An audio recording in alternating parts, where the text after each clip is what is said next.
a mariner contributes to the lives of each and every human being on this planet. We, the COVID warriors, have been treated like COVID carriers. Is like a live workshop on leadership. Hello friends, I am Captain Balram Mahapatra. Captain as in the Merchant Navy. I sailed for 17 years and then hung up my sailing boots. Took up a job ashore. And I used to share my little incidents from sea with the colleagues ashore. And they all used to be very fascinated. That set me thinking, why don't I write all my experiences in a book? And that is how I have authored this book by the name Anecdotes from the Seas. Thanks to Mr. Nitin Soni and their books, my wish has come true. Before I proceed further, let me tell you a bit about Merchant Navy.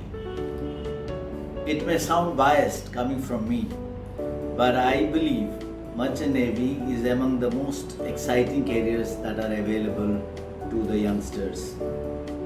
Not only do you get to go to different places, see different parts of the world, interact with a lot of people from across the globe, you get paid for it.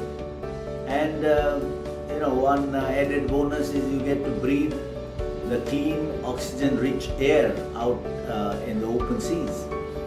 But what is important is, a mariner contributes to the lives of each and every human being on this planet. Just look around yourself. Whether it is the TV set you are watching, the cars you drive, anything from a needle to aircraft, everything gets carried on ships. And your household appliances, whether it's a TV, fridge, washing machine, everything. And so there is a little bit of shipping in everything that is around you. So that is a big plus. And somewhat like salt in our food, you don't realize the presence of it till it is absent. So you can ignore a mariner's contribution at your own peril.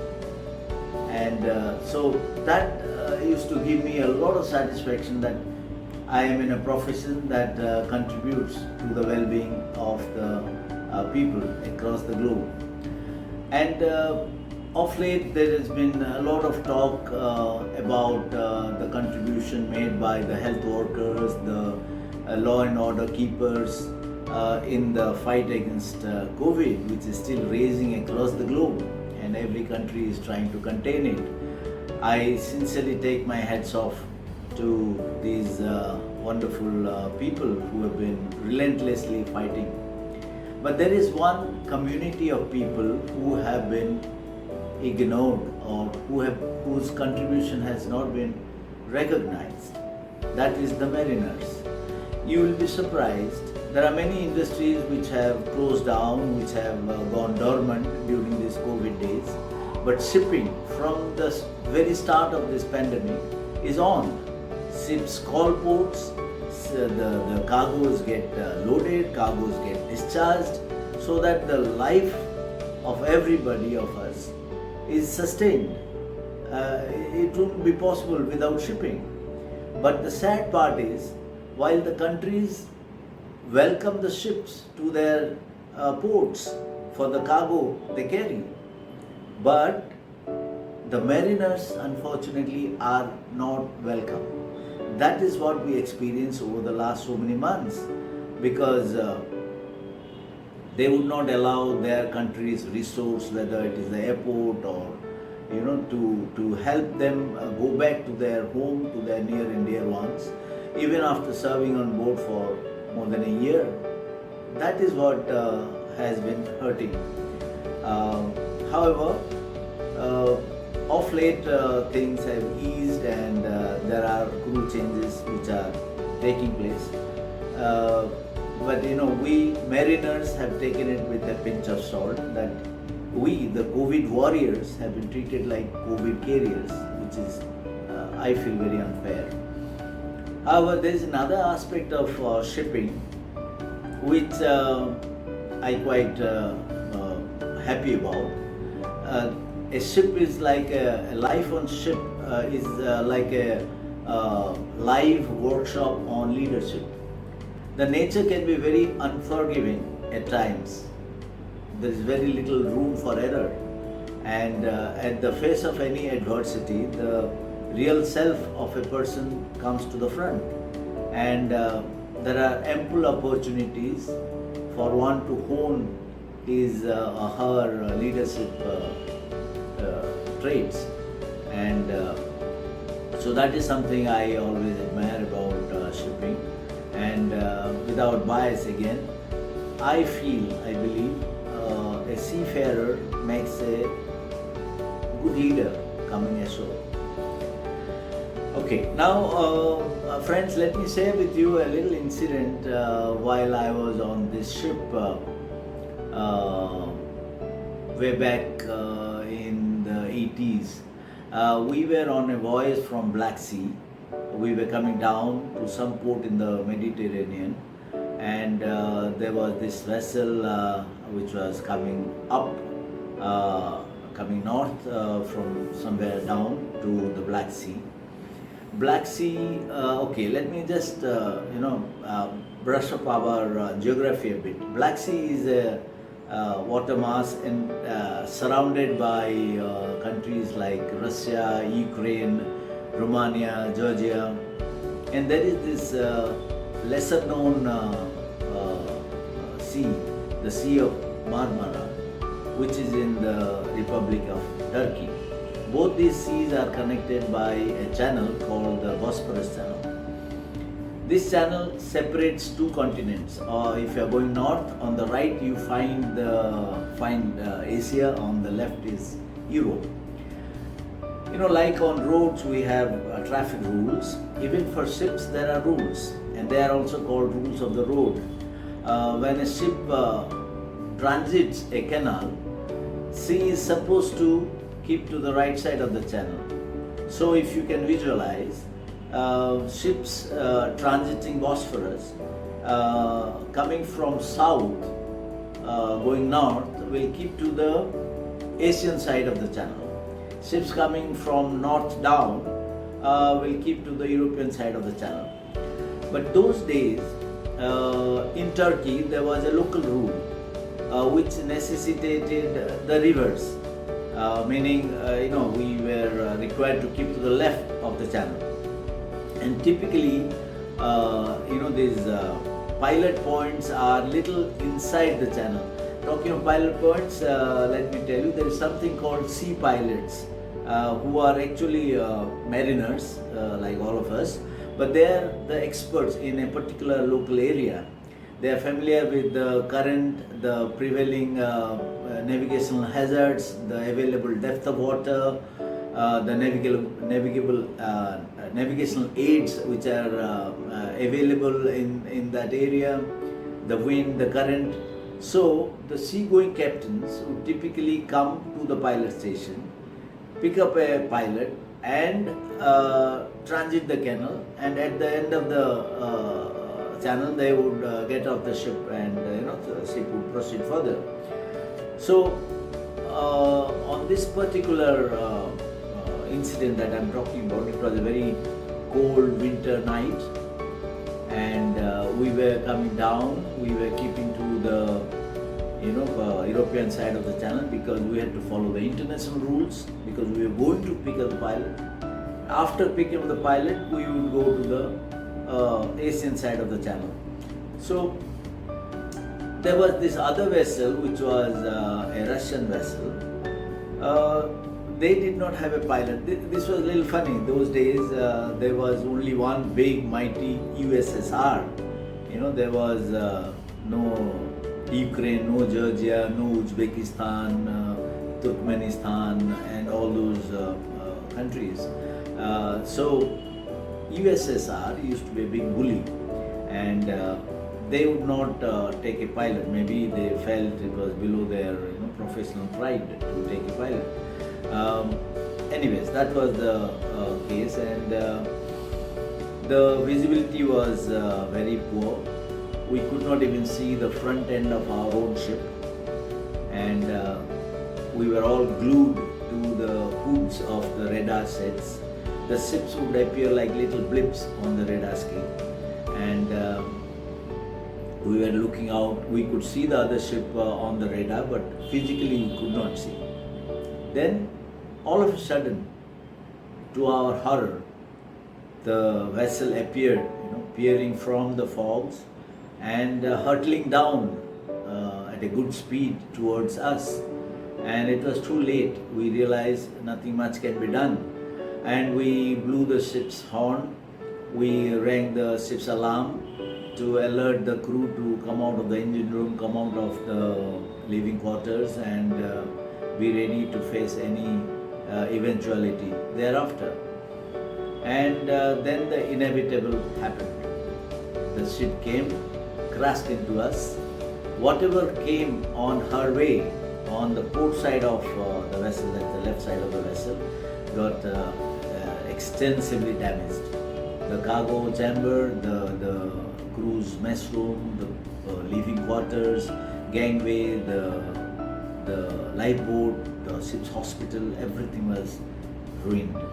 And then, in those sub-zero temperatures, the very thought of finding ourselves in the water is numbing, because nobody survives in such a cold temperature for more than a couple of minutes.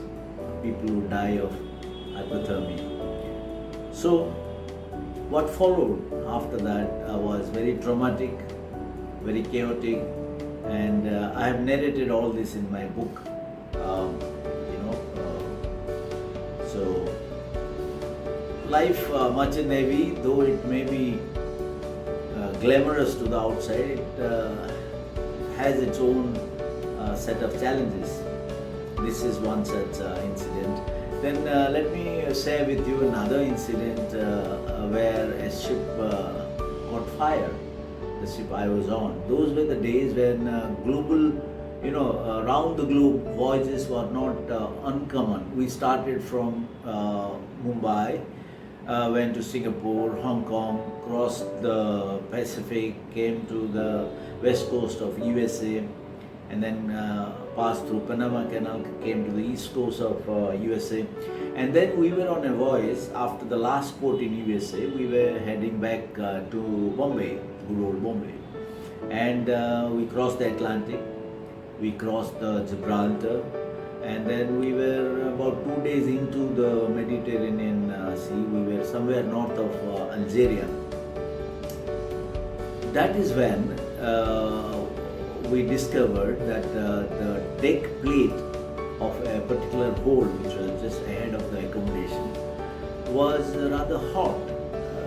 That made us suspect something is wrong. So immediately we took the temperature of the hold, and right enough our suspicion came true.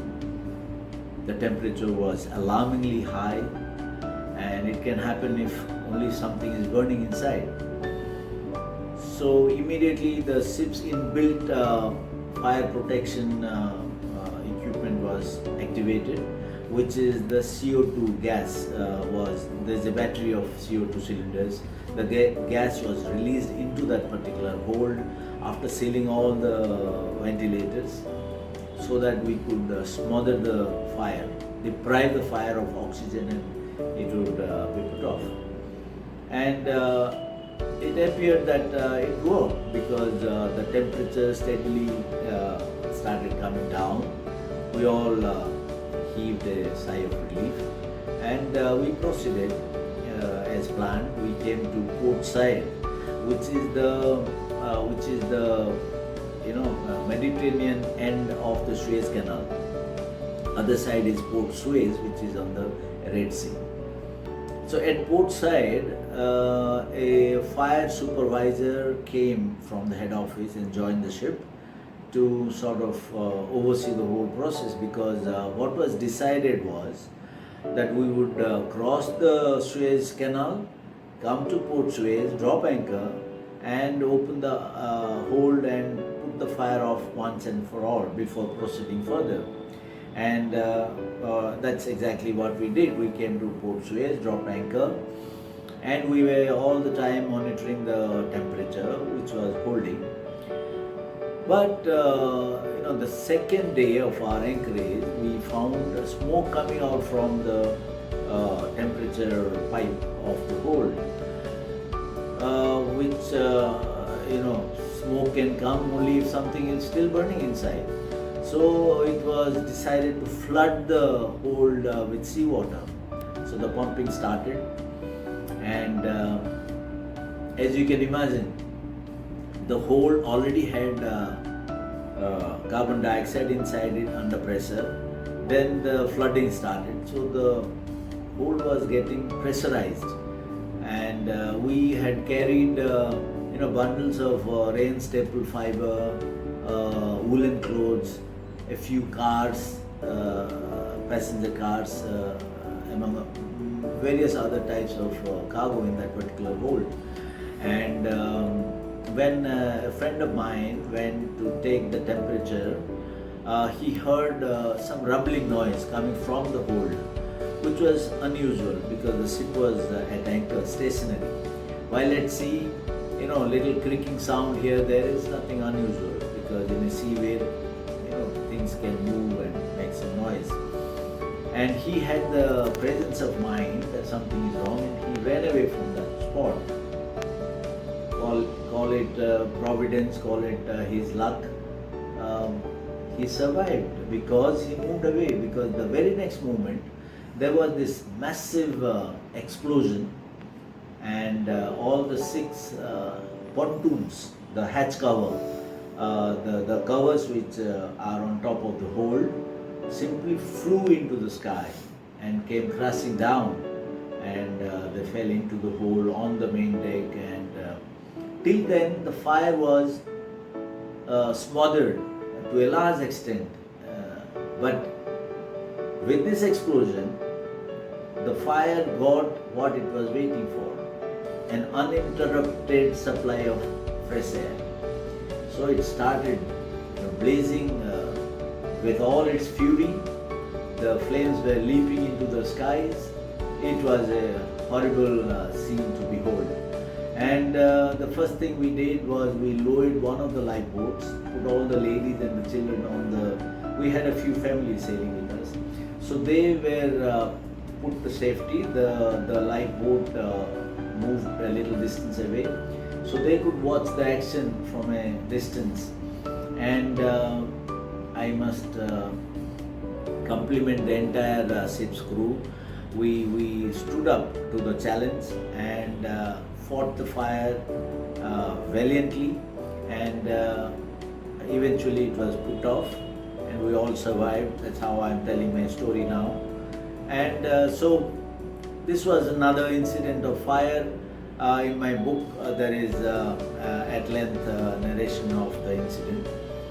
Then in my book you would find stories on ghosts at sea, love stories at sea, fiery storms, quite a number of incidents. And so that's about my book. Please remember, the name of the book is Anecdotes from the Sea, and the author is yours truly, Captain Balaram Mahapatra. So thank you for watching. Bye bye.